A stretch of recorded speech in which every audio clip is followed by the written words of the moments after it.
gaib di kuburan Kulon Desa. Gadis itu memiliki keturangan yang sama dengan Widawati. Aku yakin Widawati menitis pada diri gadis itu. Segeralah bawa dia ke sini, Mban. Ada ganjaran besar atau hukuman berat menantimu di tawang gantungan ini. Berusahalah sekuat tenagamu atas namaku yang menguasai kegelapan dan ketidakpastian abadi dalam alam penantian yang tak kunjung usai. Pakailah segala cara untuk mendapatkannya. Namun kau harus berhati-hati. Jalanmu tidak akan mudah, Mban, ujar sebuah suara berat yang penuh wibawa, namun diliputi segala perbawa hitam pekat dan jahat yang ikut terbawa keluar menyembur seperti gelembung sabun tanpa henti, diselingi jerit tangis dan gelak tawa yang berasal dari makhluk-makhluk kegelapan yang usianya setua peradaban manusia. Yang diajak berbicara hanya duduk bersimpuh dengan wajah tertunduk tertutup riapan rambut dan selapis kabut yang ikut membuat suasana remang dan menakutkan dengan rahasia-rahasia kelam yang terpendam selama ribuan tahun. Sosok yang bersimpuh itu menghaturkan sembah dan bergegas undur diri. Sosok dengan suara berwibawa tersebut tidak menampakkan dirinya, berlindung di belakang sebuah tabir perbawa jahat yang kelam, sekelam nasib buruk yang memasuknya dalam alam penantian abadi tak berujung. Di luar dugaan, ternyata Pedro tak kunjung sembuh dan sehat. Setelah dirawat di puskesmas, beberapa hari kemudian Pedro harus dilarikan ke rumah sakit. Kondisi tubuhnya sangat lemah karena terlalu sering memuntahkan makanannya. Dia dirawat di sebuah bangsal kelas 3 rumah sakit umum yang berisikan 8 tempat tidur yang juga dipenuhi oleh pasien lain. Dan hanya disekat dengan kain, dengan pelayanan perawatan sederhana. Dia hanya diinfus, diberikan obat-obatan biasa, dan sesekali disuntik oleh perawat berwajah dingin tanpa senyum, dan dokter yang hanya memeriksa sebentar lalu pergi tanpa memberitahu apa penyakitnya. Sungguh malang nasib orang melarat, batin Ibu Pedro sedih. Setelah 3 hari tidak ada perubahan, maka Pedro dibawa pulang. Ibu Pedro memutuskan untuk mencari tabib atau dukun untuk mengobati Pedro. Untungnya Pedro masih memiliki uang hasil praktek perdukunannya sehingga cukup untuk membayar biaya rumah sakit, dan sisanya akan digunakan untuk berikhtiar mencari pengobatan alternatif. Seorang mantan dukun sakti yang mampu mengobati orang sekarat karena penyakit berat dan bahkan akibat santet, sekarang harus mencari bantuan dari dukun lain untuk mengobatinya. Sungguh ironis. Sudah beberapa dukun didatangi, namun hasilnya nihil karena sebagian besar dukun itu merasa jengkel karena tanpa disadari Pedro telah mengganggu mata pencariannya, sehingga bukannya mengobati, mereka justru mengejek dan kemudian menolak kedatangan Pedro beserta ibunya dengan kata-kata menyakitkan. Pedro hanya pasrah. Mungkin hidupnya harus berakhir dengan konyol. Namun apa daya jika takdirnya memang harus begitu. Lagi pula, siapa yang mampu menolak takdir? Sampai suatu sore, Pak Jarot datang menjenguknya. Wajah Pak Jarot tampak serius dan dingin kala menatap tubuh Pedro yang terbujur tak berdaya. Matanya menatap tajam, menyapu seluruh tubuh Pedro dan berhenti pada sebuah titik. Dari dalam perut Pedro memang masih terasa sebuah energi yang meskipun sudah lemah, namun tetap saja berbahaya jika dibiarkan. Sisa kekuatan batu merah yang bersifat parasit tersebut terus-menerus menyedot tenaga Pedro seirama dengan nafasnya. Pak Jarot memandang Pedro sekali lagi dengan tatapan tajam. Ia sedang berpikir apakah dia harus menolong Pedro atau membiarkan saja energi jahat itu terus menggerogoti tubuh Pedro. Tampaknya masih ada sedikit kemarahan karena Pedro sempat mengganggu anak gadisnya. Pak Jarot mendengus kesal. Ia segera pergi dari rumah Pedro tanpa pamit, meninggalkan Pedro dan ibunya yang memandangi kepergian Pak Jarot dengan tatapan bertanya-tanya. "Dasar wong gemblung," ucap ibunya Pedro lirih. Malam harinya, setelah bersusah payah membujuk, akhirnya Tika mau ikut dengan Pak Jarot untuk kembali mengunjungi Pedro. Seperti tadi sore, Pak Jarod pun langsung masuk tanpa permisi dan segera menuju kamar Pedro, di mana Pedro masih terbaring lemah. Tika dengan wajah cemberut menatap bapaknya yang membuatnya tak habis pikir untuk apa bapaknya mengajaknya menemui dan menolong orang yang kemarin hampir mencelakainya. Pak Jarod segera mencari kursi dan kemudian memerintahkan Tika yang masih menekuk wajah cantiknya untuk segera duduk. Kamar Pedro yang sempit membuat Tika terpaksa duduk dekat sekali dengan Pedro yang membuat wajahnya terlihat jengah. Kidung mantra Japaweda. Bacakan semua pupunya tanpa terkecuali. Ingat, metrum tembangnya harus dandang gula. Perintah Pak Jarod yang membuat Tika semakin cemberut. Ya, Kidung mantra Japaweda adalah sebuah mantra perlindungan dan juga pengobatan sekaligus pembersihan yang diciptakan para pujangga kuno dalam bentuk tembang mocopat. Nuansa sinkretisme antara pengaruh Jawa dan tasawuf Islam berpadu menjadi sebuah mantra yang kuat bagi para pengamalnya untuk memohon kesembuhan dan juga keselamatan kepada Sang Pencipta dan Pemilik kehidupan. Pak Jarod mengajarkan kidung mantra tersebut sejak Tika belum genap berusia 5 tahun. Kemudian setelah remaja, Pak Jarod menggembleng Tika dengan tirakat dan terus meningkatkan ibadahnya tanpa boleh membantah. Pak Jarod memperbolehkan Tika untuk memilih apapun jalan hidupnya, namun untuk kidung mantra ini adalah pengecualian. Tika harus bisa menguasai semuanya sebelum usianya genap 20 tahun. Tika mengambil nafas sejenak. Kemudian ia memandangi wajah Pedro yang menurutnya sangat menyebalkan. Lalu setelah membaca surah Al-Fatihah, Tika mulai menembangkan kidung mantra Japaweda dengan lembut dan merdu, membuat suasana menjadi tenang, sejuk, dan juga teduh. Pedro memejamkan mata, merasakan suara Tika yang menjadi sebuah hawa aneh dan dingin memasuki relung telinganya, kemudian menjalar ke kepala, leher, dan turun ke dada dan juga perutnya. Seketika Pedro menggeliat. Ada hawa panas dan perih yang sangat menyiksa Pedro. Pak Jarod menahan dan menenangkan tubuh Pedro yang hendak melonjak bangkit, lalu menuntunnya untuk selalu membaca istighfar. Pedro mencoba bertahan sekuat tenaga. Mulutnya terus mengucap istighfar meskipun terbata-bata karena menahan rasa sakit yang mendera di sekujur tubuhnya. Matanya kemudian terbuka dan melihat wajah Tika yang sedang khusyuk menembangkan kidung tersebut. Kemudian semuanya berubah. Wajah Tika yang begitu teduh membuat berbagai rasa mendadak muncul dari hati Pedro. Rasa nyaman, tenang, dan pasrah. Ruang dan waktu terasa melambat. Wajah Tika bagaikan menyunggingkan sebuah senyum tipis yang membuat Pedro mendadak lupa akan rasa sakitnya. Bahkan ketika tubuhnya mengeluarkan uap tipis yang kemudian membuatnya memuntahkan segumpal cairan hitam kental dari mulutnya, Pedro tidak merasakannya sama sekali. Matanya lekat memandangi wajah Tika yang kemudian mengangkat sedikit wajahnya dan pandangan mereka bertemu.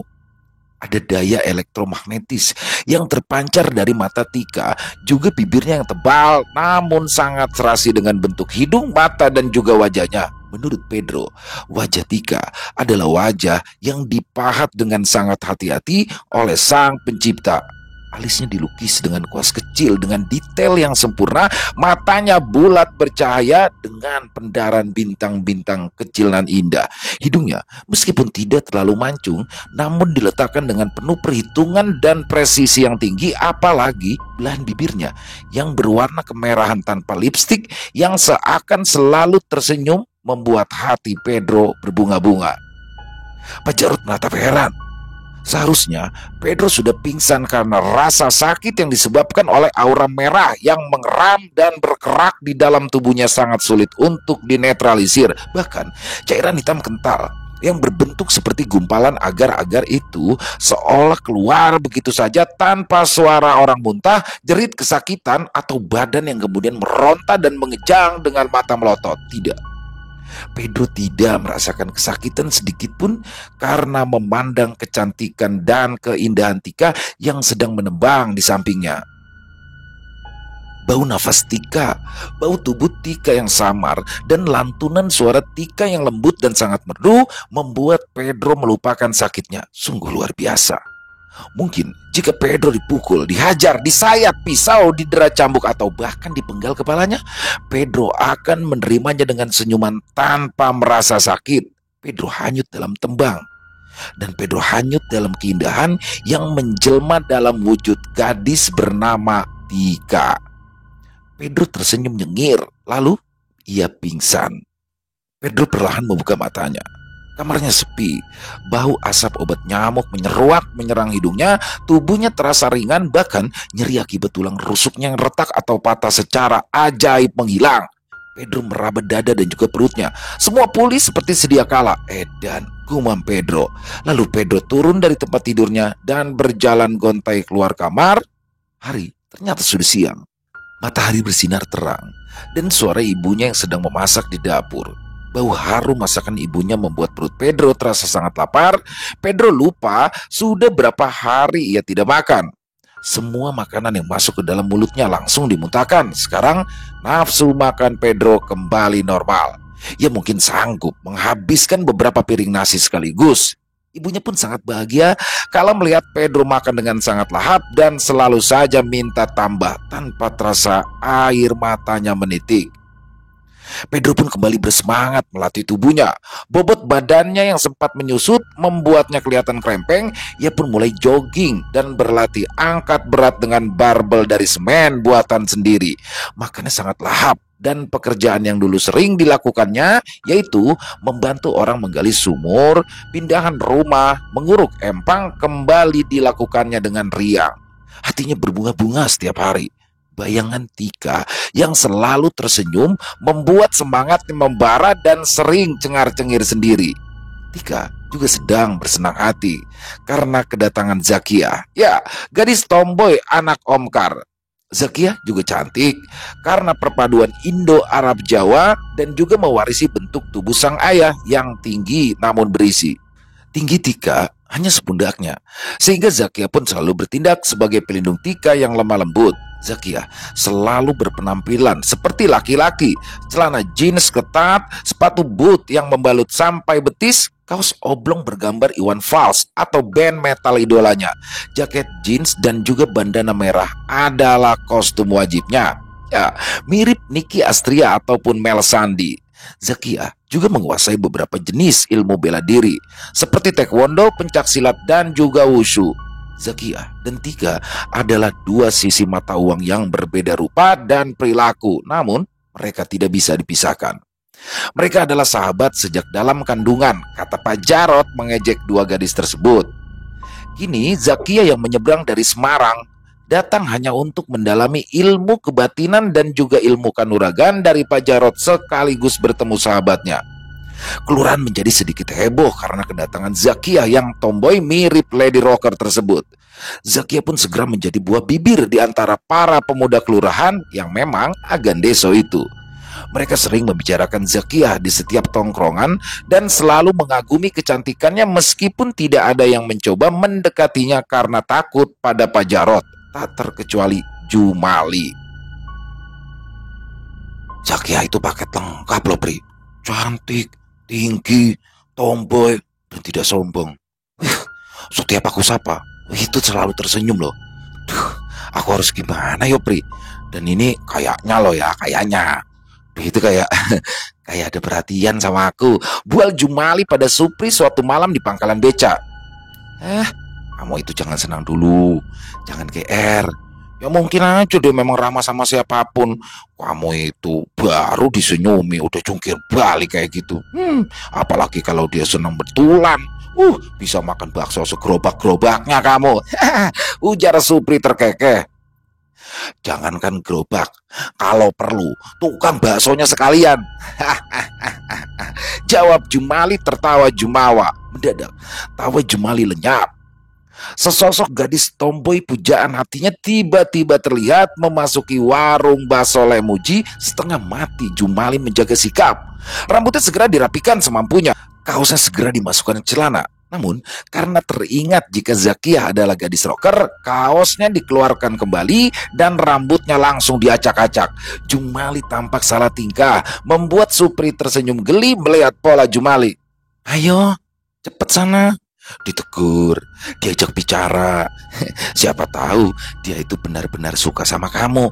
Buruan, sebelum kabur. Tanda Supri menyemangati Jumali.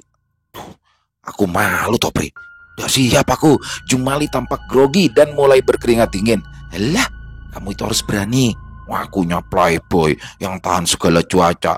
Lah, ketemu cewek rocker malah mengkeret. Supri mengejek Jumali yang memang selalu membual bahwa dirinya adalah laki-laki pujaan gadis di kelurahan tersebut.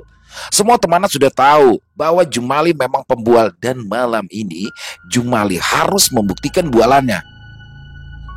Loh ayo, cepet samperin, keburu terbang nanti bidadarimu itu, Jum, desak Supri setengah mendorong tubuh Jumali.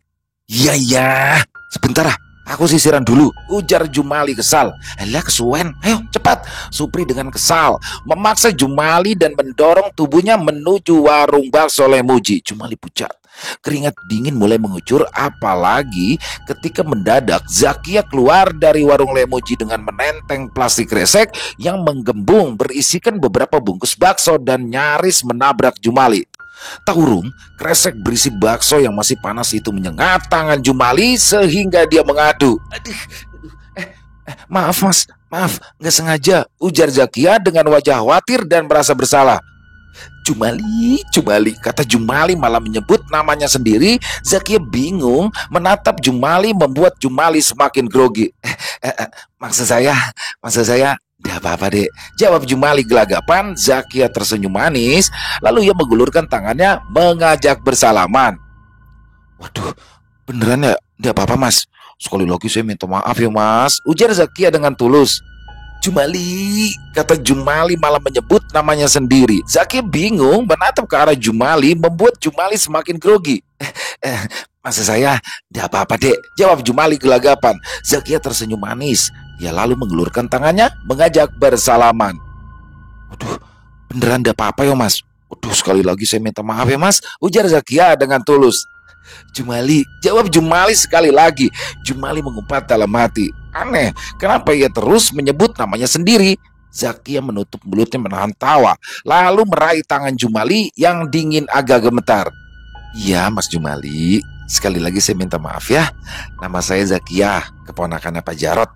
Imbu Zakia dengan senyum manisnya yang membuat Jumali terpana sebentar dengan mulut sedikit menganga.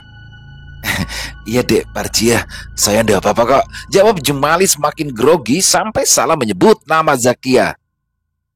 Zakia mas, Zakia, bukan Parjia.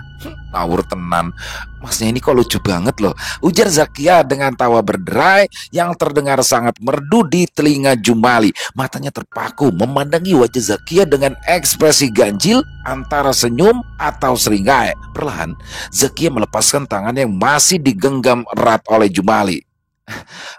Maaf ya mas Jumali, saya itu harus segera pulang, Pak De Jarot sudah menunggu. Permisi ya mas Jumali, ujar Zakia sambil membalikkan tubuhnya dan kembali menengok melihat wajah Jumali yang masih dengan ekspresi yang sama seperti orang terkena gendam. Zakia kembali tersenyum geli, lalu dengan langkah gagah seperti laki-laki, Zakia segera berlalu meninggalkan Jumali. Jum, tegur Supri sambil menepuk-nepuk bahu Jumali dengan keras. Jumali tidak merespon.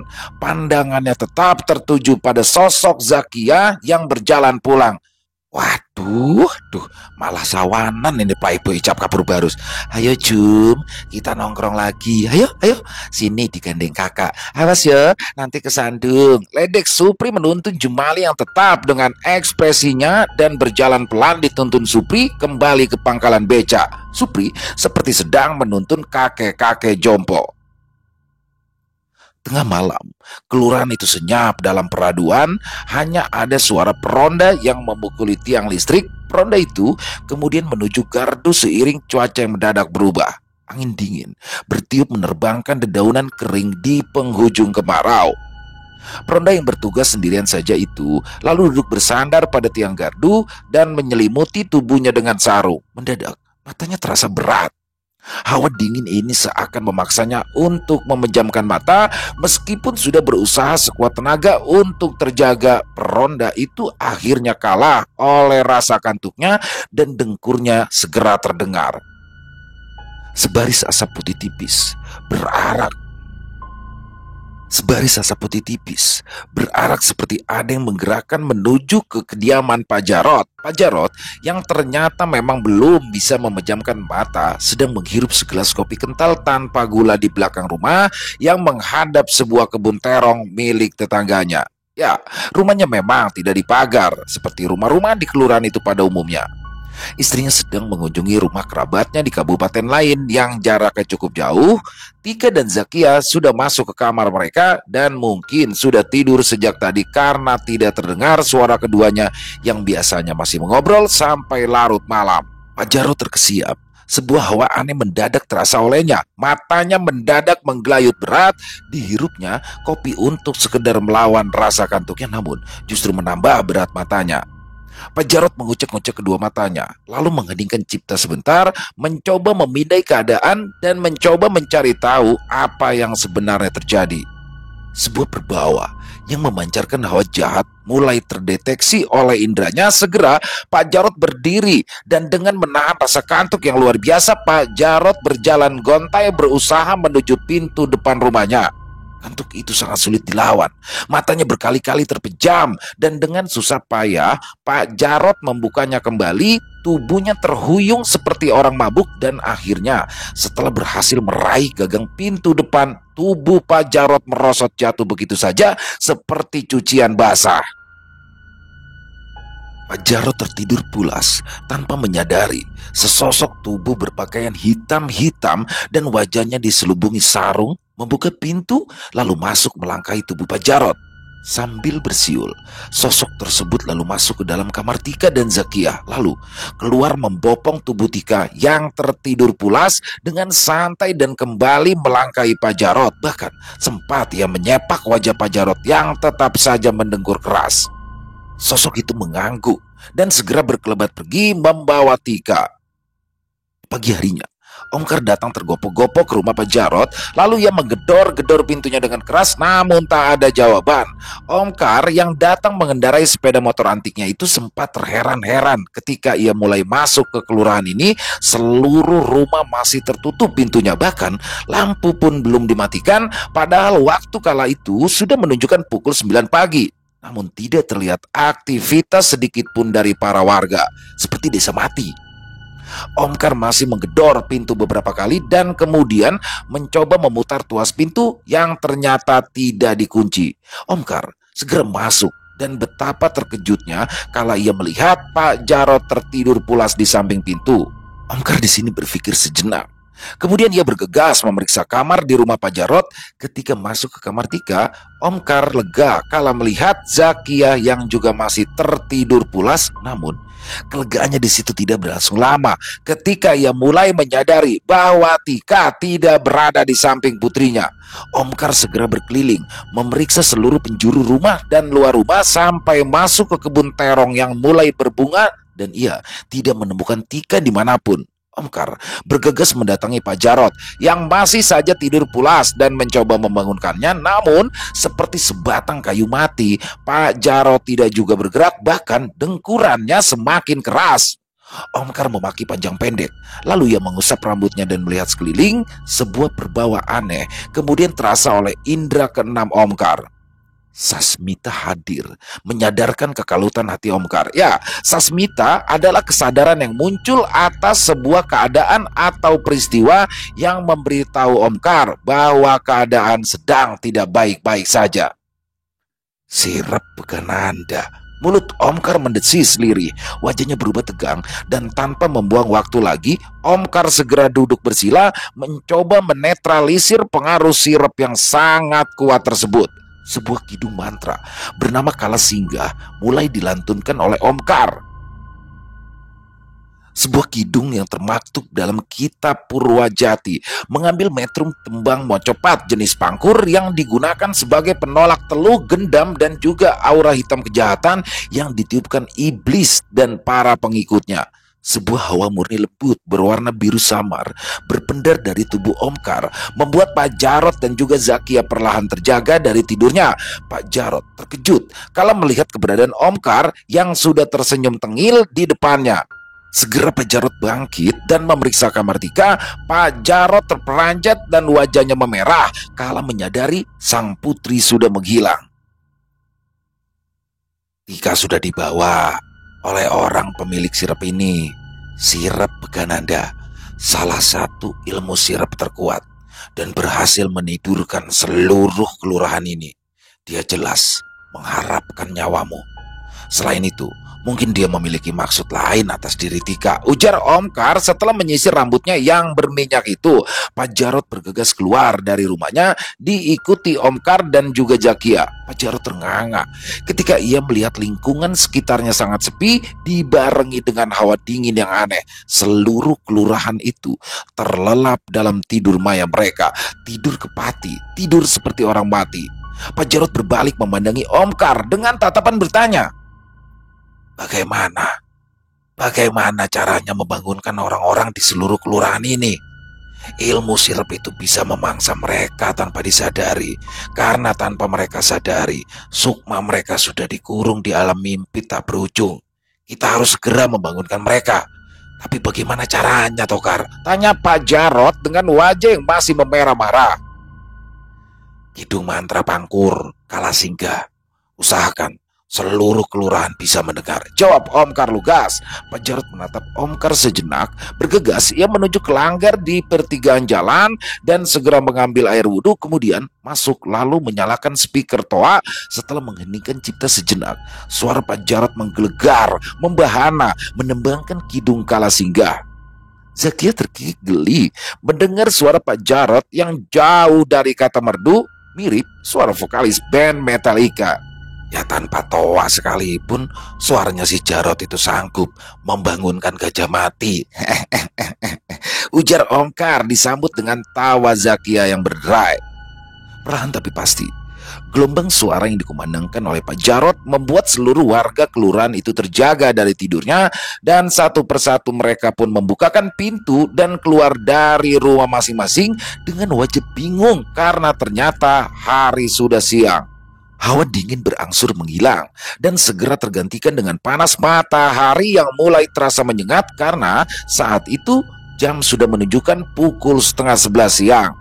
Pak Jarot bergegas keluar dari langgar, wajahnya masih menyiratkan rasa bara dan gusar. Tentu saja karena putri satu-satunya diculik orang. Tanpa menghiraukan Omkar dan juga Zakia, Pak Jarot bergegas masuk ke dalam rumah dan segera mandi. Setelah berpakaian, tak lupa membawa beberapa pusakanya termasuk golok hitam andalannya. Pak Jarot menghampiri Omkar. Ayo Kar, kita berangkat.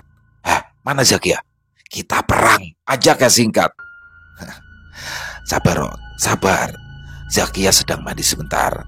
Loh, kita itu mau kemana Torot? Memangnya kamu tahu di mana penculik itu? Tanya Omkar kebingungan. Ya aku tidak tahu, tapi aku bisa mendeteksi keberadaan Tika. Prioritas utama adalah menemukan Tika. Kita pancing makhluk-makhluk iblis itu keluar. Selanjutnya kita hajar para jahanam itu sampai lumat, ujar Pak Jarot dengan suara penuh kegeraman.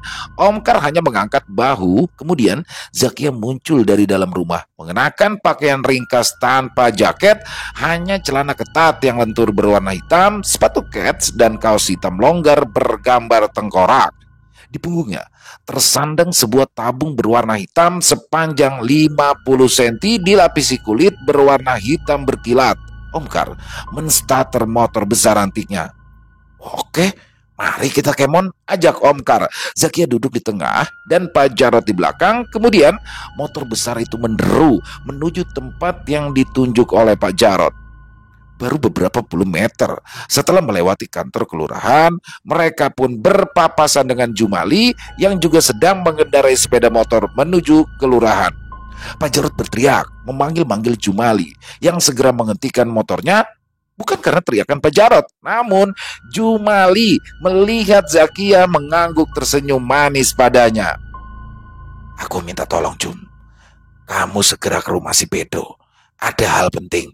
Cepat dan tunggu aku di sana, perintah Pak Jarot dengan suara beratnya membuat Jumali yang dengan wajah bingung segera memutar balik sepeda motornya lalu tancap gas menuju ke rumah Pedro disusul motor Om Kar yang berboncengan 3. Sesampai di rumah Pedro, nampak Pedro yang baru saja selesai mandi dan sedang menjemur handuknya.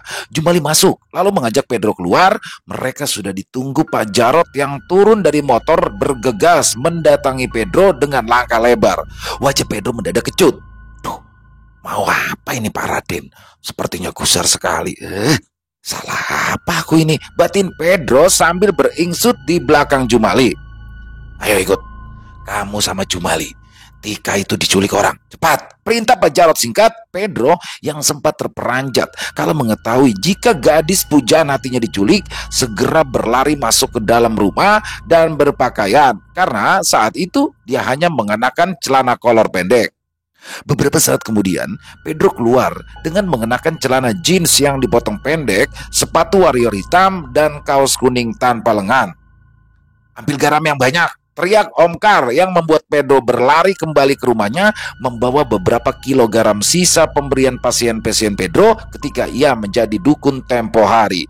Om Kar tersenyum dan mengacungkan jempol untuk Pedro sementara Zakia nampak tertawa geli melihat penampilan Pedro. Kedua sepeda motor itu menderu, membelah jalan kelurahan dengan motor Om Kar sebagai pemimpinnya. Pak Jarot mengarahkan mereka untuk menuju pekuburan kulon desa dan meminta semuanya berhenti di depan kuburan itu. Pedro merengut. Ya, kuburan ini lagi, keluhnya dalam hati. Matahari tepat berada di atas kepala. Pekuburan yang sudah tua itu tetap saja menampakkan aura seramnya meskipun di tengah hari bolong. Pak Jarot, Om Kar dan Zakia bergegas turun memasuki pekuburan tersebut sementara Jumali dan Pedro masih terpaku di atas motor dengan tatapan bingung dan gentar, terutama Pedro. Jumali terlihat gelisah dan enggan untuk ikut masuk ke dalam area pekuburan itu. Mendadak Om Kar memanggil Pedro dan juga Jumali. Mau tak mau mereka berdua pun turun dari motor. Lalu dengan langkah canggung mereka mulai memasuki gerbang pekuburan itu. Tolong taburkan garam, membentuk lingkaran yang cukup untuk kita berlima sambil membaca salawat. Sudah bisa salawat kan? Tanya Om Kar sambil tersenyum. Pedro dan Jumali mengangguk. Lalu tanpa bertanya lagi, mereka pun segera menaburkan garam melingkari mereka berlima sambil terus bersalawat. Entah disengaja atau tidak, mereka berdua kompak melakukan salawat badar dengan suara yang cukup keras, mungkin untuk mengusir rasa takutnya. Om, maaf Ye, saya mau tanya, memang siapa yang berani menculik Tika Om? Dan mengapa dia menculiknya? Tanya Pedro yang sejak tadi penasaran dan ikut mengkhawatirkan kondisi gadis mungil pujaannya itu. Entahlah, jika dugaanku benar, mungkin dia adalah musuh lama kami. Tapi bisa saja orang lain. Kami belum bisa memastikan. Dan karena itu, kami hanya bisa menunggu kedatangannya. Sepertinya kamu ini khawatir sekali sama Tika. Memangnya kamu kenal baik sama dia? Tutur Om Kar yang kemudian menutupnya dengan pertanyaan setengah menyelidik pada Pedro. Pedro gelagapan, lalu segera menguasai dirinya. Anu toh Om, saya itu merasa bersalah jika Tika itu kenapa-napa. Soalnya tempo hari, walaupun di luar kesadaran saya itu ya hampir mencelakai Tika. Kemudian Tika juga yang sudah menyembuhkan saya Om. Begitu jawab Pedro yang mendadak bisa bicara lancar sekali. Om Kar pun tersenyum. Ya, dan kamu kan yang sempat menghajar si Jarot. Untung aku cepat datang. Ngomong-ngomong, dari mana kamu dapat ilmu Kunar Paludira itu? Itu ilmu yang sangat langka loh. Sudah lama sekali aku tidak mendengar ilmu itu. Tanya Om Kar yang ternyata tertarik dengan ilmu pocong merah yang sempat menguasai diri Pedro dan membuatnya menjadi dukun tiban. Pedro menggaruk kepalanya, wajahnya tiba-tiba memerah. Kalau itu saya belum bisa cerita Om.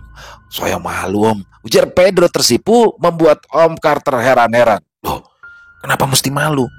Kamu itu hebat loh, bisa mendapatkan ilmu itu. Tidak sembarangan orang bisa menguasainya. Dan meskipun kamu berubah menjadi jahat, kekuatanmu itu tergolong di atas rata-rata. Karena ilmu itu sangat menyedot energi dan bersifat parasit. Seharusnya ketika batu mirah delima rekta itu masuk ke dalam tubuhmu, dalam hitungan 1-2 hari, kamu itu sudah mati jadi jerangkong. Tapi kamu itu malah jadi dukun sakti. Dan anehnya lagi, kamu itu memiliki kesaktian pocong merah. Jelas, kamu itu bukan orang sembarangan. Papar Omkar yang membuat Pedro terbengong-bengong. Sudah Dro, ceritakan saja. Aku juga penasaran dan merasa punya andil loh. Ketika kamu bisa jadi dukun SDSP dan bisa jadi pocong Gilani itu. Wah, dan tenan, belum mati kok kamu udah bisa jadi pocong. Sambar Jumali yang sedari tadi hanya diam menunduk dan curi-curi pandang pada Zakia. Omkar lalu berpaling pada Jumali sebentar. Ikut andil gimana mas? Siapa? Tanya Omkar. Belum sempat Jumali menjawab, Zakia pun menyambar.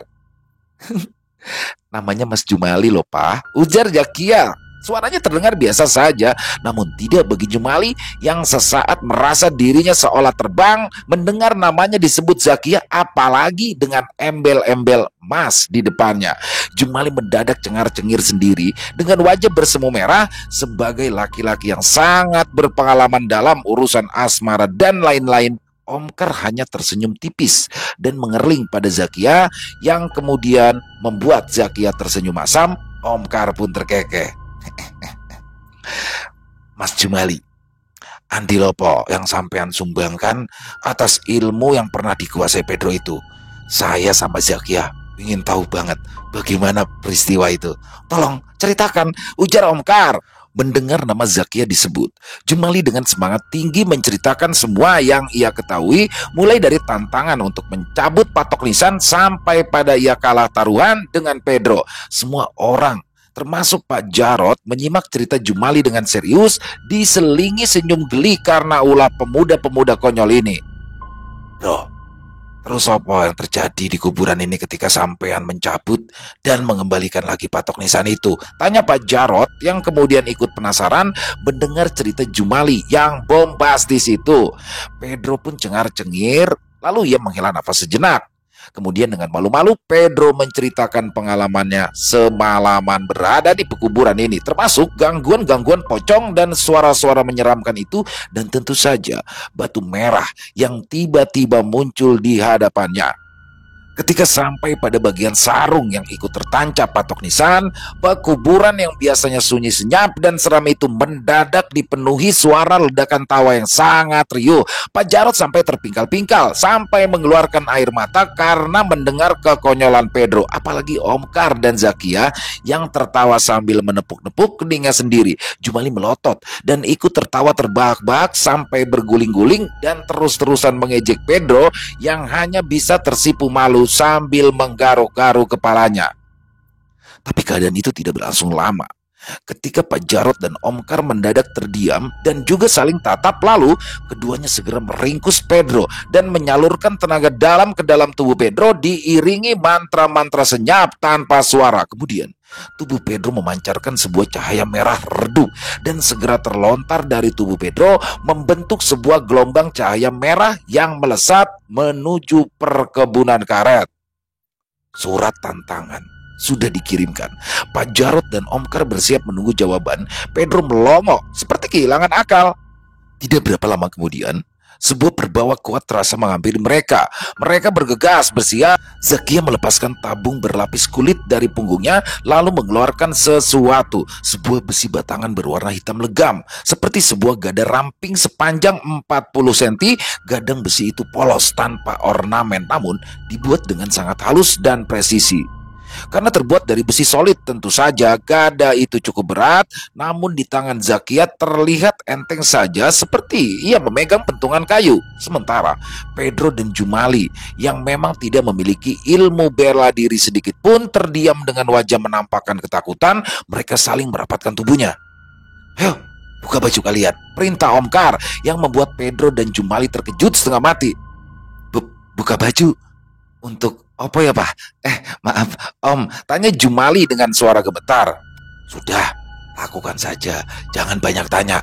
Kalian berdua ingin selamatkan? Tegas Omkar sambil menatap tajam ke arah dua pemuda yang sedang mengkeret ketakutan dan saling pandang dengan bingung. Cepat! Bentak Omkar tidak sabaran. Pedro dan Jumali terlonjak kaget, lalu tanpa berpikir panjang mereka segera membuka baju. Omkar lalu membalikan tubuh mereka dan mulai menuliskan sesuatu seperti raja dengan jarinya di punggung dan lengan mereka, lalu membalikan badan mereka lagi dan menulis raja di dada kedua pemuda yang hanya bisa menurut itu. Setelah selesai menuliskan raja, Omkar menempelkan jari telunjuknya di dahi mereka berdua. Sejenak tubuh Pedro dan Jumali tersentak, lalu jatuh berlutut, menunduk dengan nafas terengah. Omkar segera membalikkan tubuhnya sendiri. Ia tidak lagi mempedulikan kedua pemuda itu. Omkar, Pak Jarot dan Zakia segera bersiap menyongsong sebuah perbawa yang mendadak merubah suasana teduh dan adem di pekuburan itu menjadi panas memanggang. Dari atas perkebunan karet di belakang pekuburan yang dibatasi oleh sebuah lahan kosong itu, mendadak hembusan angin yang sangat deras dibarengi dengan berkelebatnya sesosok tubuh seperti terbang dengan kecepatan tinggi menuju ke arah Omkar, Pak Jarot dan juga Zakia.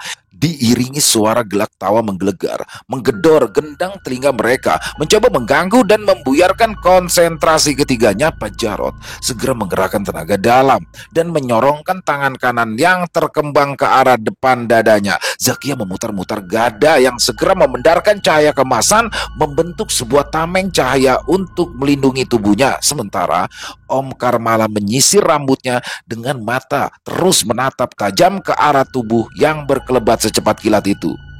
Beberapa bola energi ditembakkan dari telapak tangan sosok berpakaian hitam, melabrak tubuh ketiga orang yang sudah siap menyongsong. Zakia terdorong mundur beberapa senti ketika bola energi itu menabrak tameng cahayanya dan menimbulkan ledakan yang mengepulkan asap hitam kehijauan yang terasa sangat menyesakan.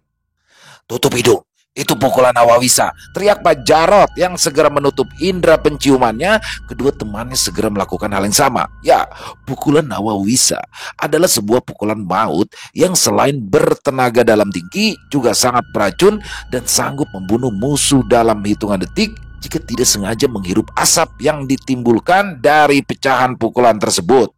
Omkar beberapa kali mengibaskan tangannya yang terkembang memecah bola energi tersebut. Sebelum bertabrakan dengan energi mereka, Pak Jarot membelalakan mata dengan mulut menggembung, kemudian meniupkan angin kencang, membuyarkan bola energi yang ditujukan padanya sampai larut dengan udara. Sosok berpakaian hitam itu mendarat ringan dan berkacak pinggang. Wajahnya tertutup kain sarung hijau kotak-kotak, hanya terlihat matanya yang berkilat merah.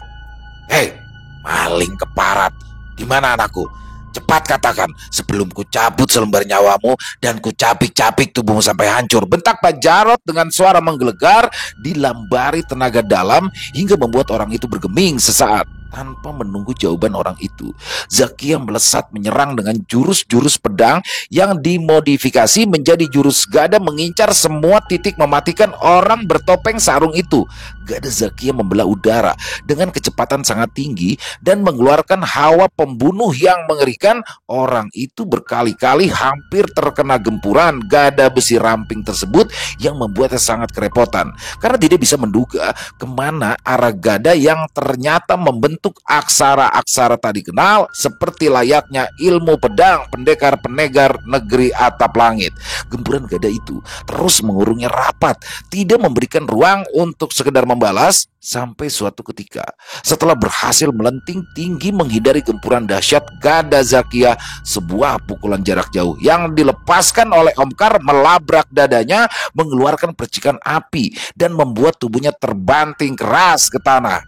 Belum sempat orang itu bernafas, sebuah hantaman dua kaki bertenaga penuh menghantam dadanya secara bersamaan. Pak Jarot yang melompat dengan posisi kedua kaki lurus, memusatkan tenaga dalamnya di telapak kaki sehingga menambah berat tubuhnya berkali lipat, membuat tubuh orang itu melesak ke dalam tanah tanpa ampun, menimbulkan ledakan yang membuat debu dan juga kerikil-kerikil berhamburan seperti ledakan sebuah bom.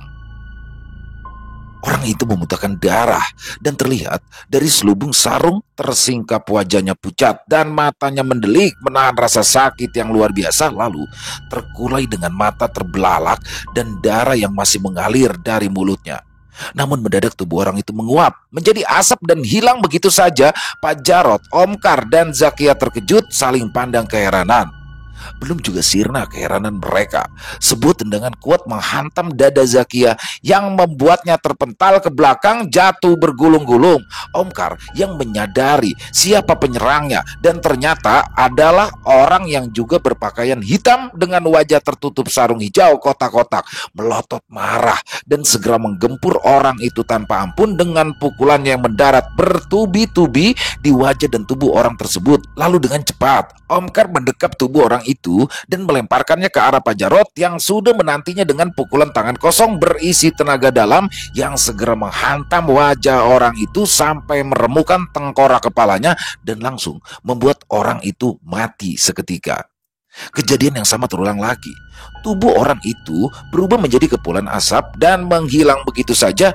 Asap itu masih berbekas ketika mendadak 4 orang yang berpakaian sama mengepung Omkar dan Pak Jarot yang segera bersiap saling menempelkan punggung mereka dan menghimpun tenaga dalam mencoba menggerakkan kesaktian mereka.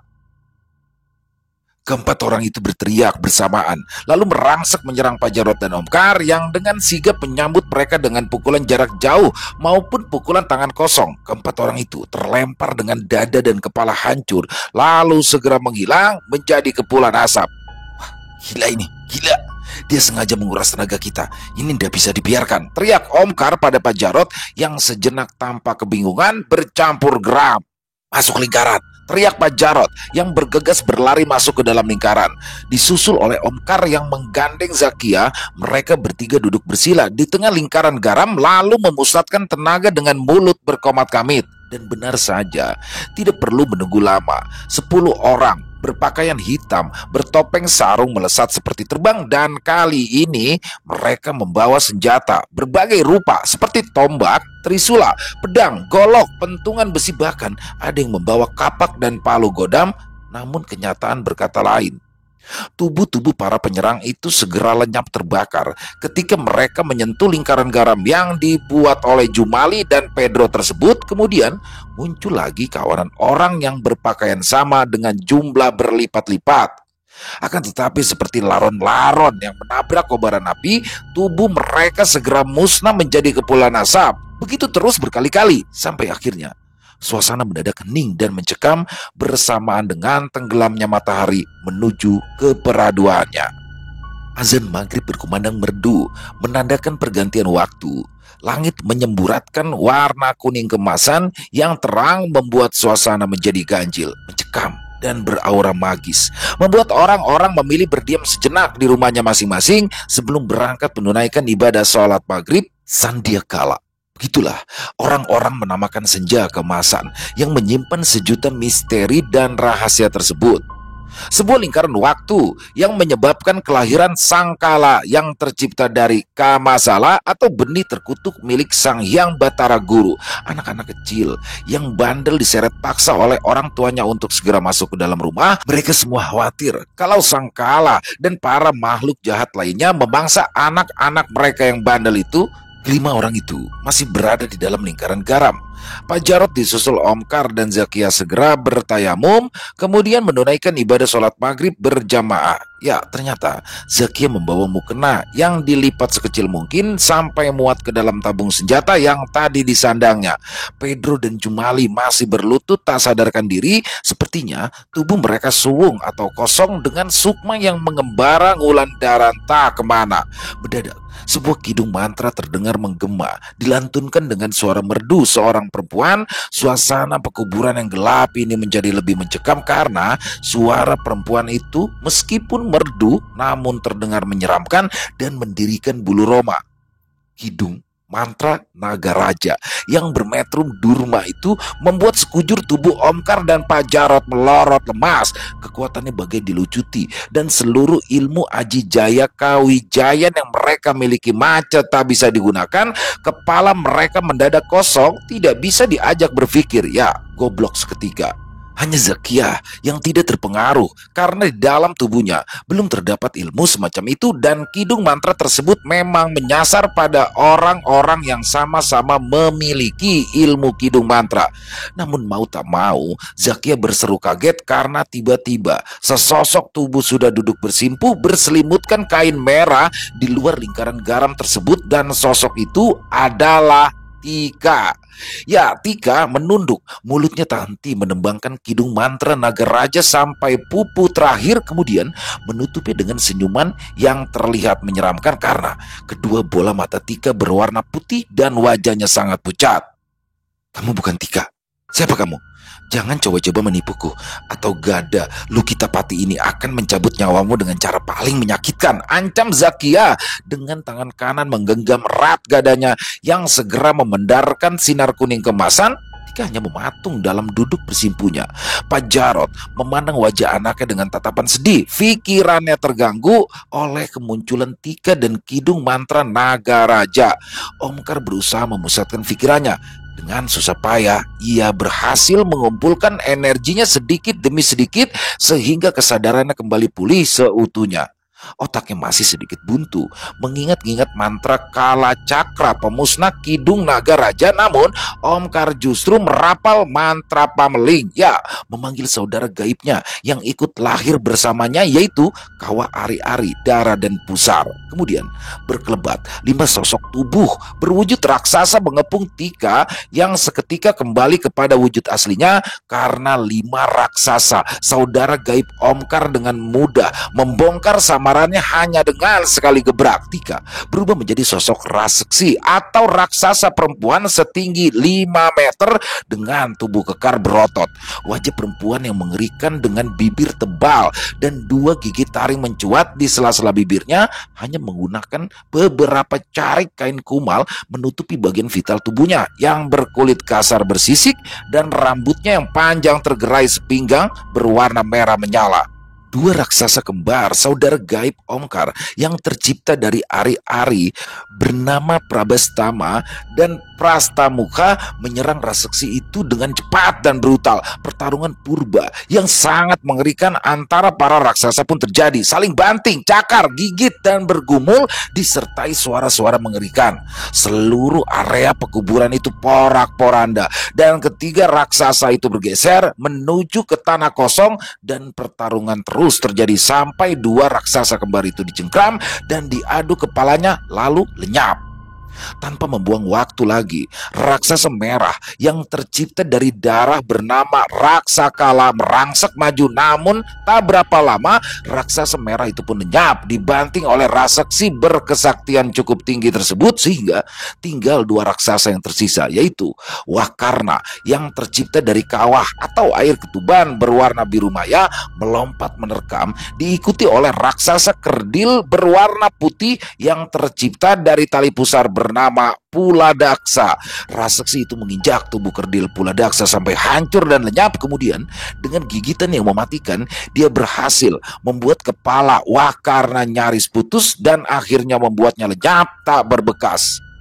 Tanpa membuang waktu lagi, raksasa itu bergegas menuju lingkaran garam dan melihat Zakia dengan gagah berani menyongsongnya dengan gada yang kini bersinar terang menyilaukan. Tubuh ramping Zakia melenting menghantamkan gadanya, dan karena gerakannya yang begitu cepat sementara raksasa itu lamban, Zakia berhasil memukul bahu kiri raksasa itu dan membuatnya meraung kesakitan. Tangan kanannya bergerak tanpa diduga dan berhasil menangkap tubuh Zakia lalu mengangkatnya tinggi-tinggi hendak membantingnya. Sekarang, teriak Omkar yang membuat Pedro dan Jumali tergeragap bangun, dan entah mendapat kekuatan dari mana kedua pemuda itu lalu melesat tinggi. Jumali berhasil mendaratkan pukulannya dengan telak menghajar kepala raksasa tersebut, sementara Pedro berhasil menjewer kupingnya yang lebar lalu menariknya hingga raksasa itu limbung dan rebah dengan suara berdebam. Zakia terlepas. Ia segera bangkit, memukulkan gadanya mengenai dada berpayudara besar membusung itu, membuat raksasa itu langsung memuntahkan darah berwarna hitam pekat. Awas, darahnya beracun, teriak Omkar yang duduk tersengal kehabisan tenaga di samping Pak Jarot. Raksasa itu lalu bangkit dengan tubuh terhuyung lalu menatap tajam pada ketiga orang yang menyerangnya tadi. Eh, manusia sialan. Sudah ku beri kesaktian, sekarang kau malah berbalik melawanku. Dasar manusia tak tahu terima kasih, ujar raksasa itu. Tangannya menunjuk ke arah Pedro. Dengan suara berat dan parau, mulutnya meringis menahan sakit. Loh, aku itu tidak pernah meminta apa-apa darimu. Dasar raksasa jelek. Aku itu tidak pernah ingin menjadi orang sakti. Kau malah memperalatku dan merusak kehidupanku. Dasar jelek, gila nih, jijik, teriak Pedro. Kau belum sadar dengan siapa kau berhadapan, wahai manusia rendah. Aku, Emban Cantikawardi, Abdi Kinasi Sang Godayitma, penguasa tawang gantungan. Hari ini kau akan aku kunyah sampai mampus, bocah tak tahu diri. Raung raseksi yang menamakan dirinya Emban Cantikawardi tersebut dan disambut gelak tawa mengejek yang keluar dari mulut Jumali. Alah, muka jelek, hancur kayak gitu ngakunya cantik. Cantik dari Hongkong. Langkai dulu mayatku sebelum aku langkai mayatmu, buto centil. Sesumber Jumali membuat Pedro bingung. Loh, salah toh Jum. Seharusnya kalimatnya itu berbunyi, langkai dulu mayatku sebelum kamu bla bla bla. Lo bukannya ngajakin langkah-langkahan mayat. Piye teh Jum, orang sakti kok ngomongnya belepotan, pating pecotot. Koreksi Pedro dengan wajah kesal. Jumali terkekeh. Lah, bodoh amat. No problem, no what. Yang penting ayo kita hajar buto sok cantik ini. Mumpung kita sedang sakti-saktinya. Bajing Fai, keren banget gitu ya. Iya kan, Dek Zakia? Jawab Jumali sambil menoleh dan tersenyum pada Zakia. Zakia mengacungkan jempolnya. Sudah, jangan banyak diskusi. Ayo, habisi buto itu. Kita harus cepat menolong Tika, teriak Omkar mengingatkan. Oke, siap Papa, jawab Jumali. Zakia melotot pada Jumali yang segera cengengesan. Tiba-tiba Emban Cantikawardi menggerakkan kedua tangannya meraih tubuh Pedro yang sedang lengah. Pedro diangkat dan kemudian diremas oleh raseksi itu. Pedro meraung kesakitan. Raseksi itu mendekatkan wajahnya pada Pedro dan tersenyum mengerikan.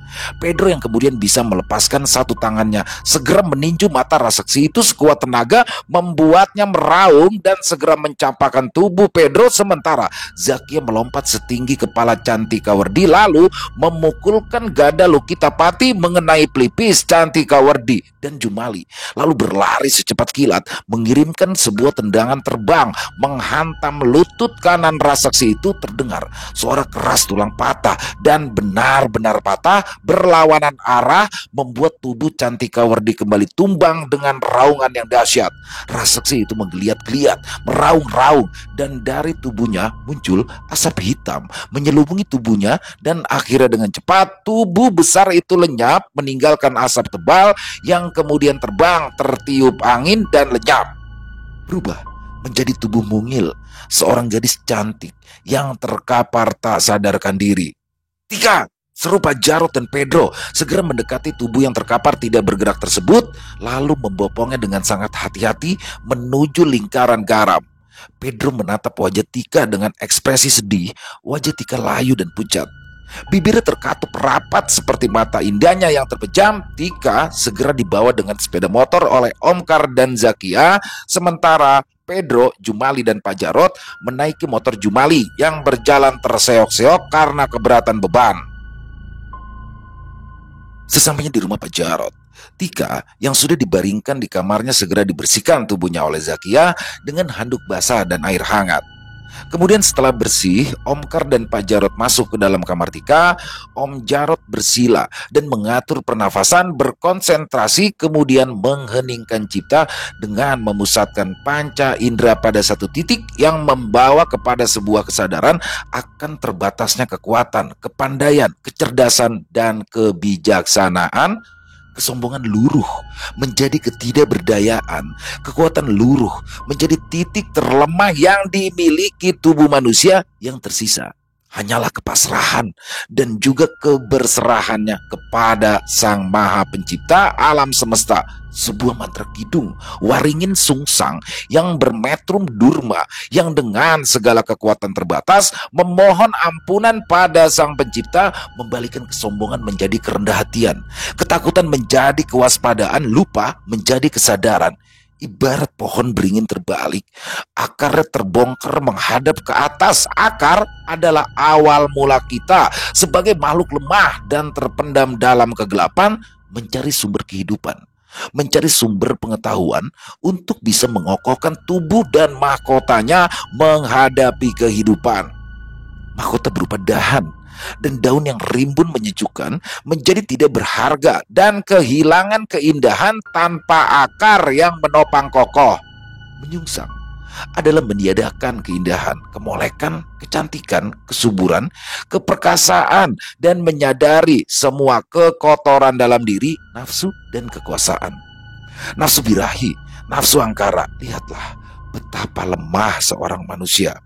Bagai beringin terbalik yang lemah dan kehilangan segalanya, Tika menggeliat, mengerang pelan lalu terbatuk, matanya perlahan terbuka, dan kesadaran kembali merangkulnya dengan hangat. Pak Jarot terharu, ia mengelus dahi putri semata wayangnya itu. Omkar tersenyum menarik nafas lega. Pedro yang menunggu di luar memejamkan mata, memasang telinga, dan mendengar bahwa Tika sudah sadar. Mata Pedro terpejam. Senyum terulas di bibir tebalnya sambil menatap ke dalam rumah Tika.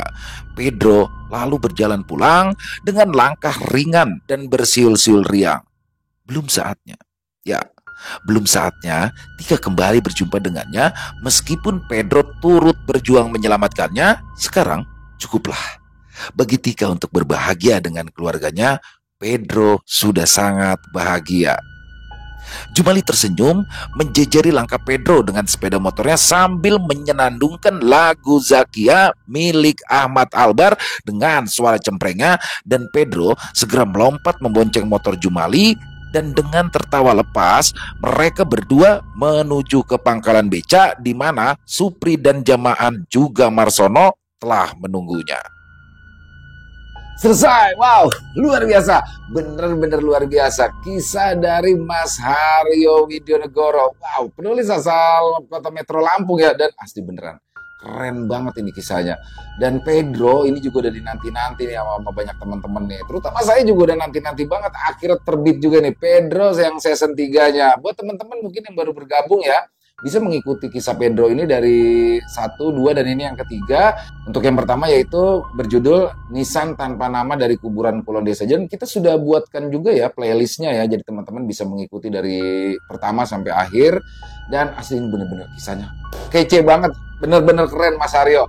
Dan apa ya, sosok Pedro ya, yang mana di sini diselamatkan, yang tadinya justru dia ingin mencelakai Tika, tapi akhirnya disembuhkan oleh Tika dan Pak Jarot. Padahal dua-duanya udah kesal banget nih, terutama Tika, karena pada awalnya dia udah pengen mencelakai Tika, tapi di sini berbalas, akhirnya Pedro juga ikut menyelamatkan Tika. Dan asli ini banyak banget hal-hal yang baru ya, atau hal-hal yang ajian-ajian, kidung mantra, yang serangan-serangan itu yang bersifat gaib, yang memang ilmu-ilmu ini dulu banyak dikuasai ya oleh orang-orang dulu. Jadi ini kayak apa, memorinya kembali lagi. Dan saya suka justru ya yang pasti Omkar, Zakia, Pak Jarot, dan Tika punya keunikan masing-masing, terutama buat Omkar ya dengan stylenya yang perlente ya kan, dengan boys gitu loh.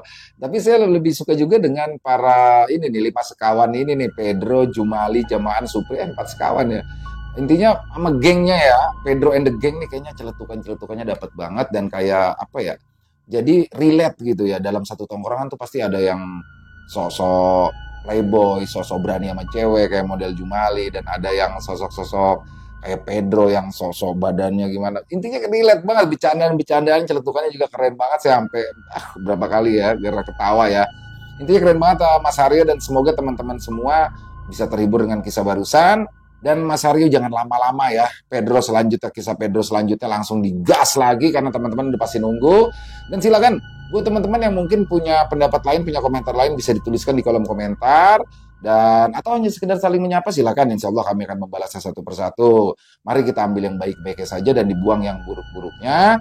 Saya ingin mengucapkan terima kasih kepada seluruh teman-teman yang sudah selalu setia mendukung channel kami, yang sudah selalu hadir di setiap harinya, karena teman-temanlah kami selalu bersemangat berkarya di setiap harinya. Buat teman-teman yang suka dengan video barusan, bisa diklik tombol like-nya, tombol jempolnya, Buat yang belum subscribe, yuk diklik tombol merah subscribe-nya. Jangan lupa lonceng notifikasinya dinyalakan agar teman-teman selalu mendapatkan notifikasi dari konten-konten yang akan kami upload selanjutnya. Untuk channel Ilo Bercerita ini kami upload di setiap harinya, setiap jam 9 malam waktu Indonesia bagian Barat. Dan buat teman-teman mungkin yang punya kisah horor misteri yang berdasarkan dari pengalaman pribadi ya, diangkat dari kisah nyata, silakan bisa mengirimkannya ke nomor telepon yang ada di bawah sini. Dan bebas ya, dalam bentuk tulisan boleh, dalam bentuk rekaman suara boleh, senyamannya teman-teman aja. Dan buat yang sudah mengirimkannya kami ucapkan terima kasih. Dan di akhir kata saya Ila mengucapkan permohonan maaf apabila mungkin dalam pembawaan kisahnya ada kata-kata saya yang salah ataupun ada kata-kata saya yang kurang berkenan. Saya mohon dibukakan pintu maaf yang seluas-luasnya. Sampai berjumpa lagi di konten-konten kami selanjutnya yang pasti tidak kalah serunya, yang pasti tidak kalah horornya. Masih bersama saya Ilo di channel Ilo Bercerita. Salam sehat, sukses selalu untuk kita semua. Wassalamualaikum warahmatullahi wabarakatuh.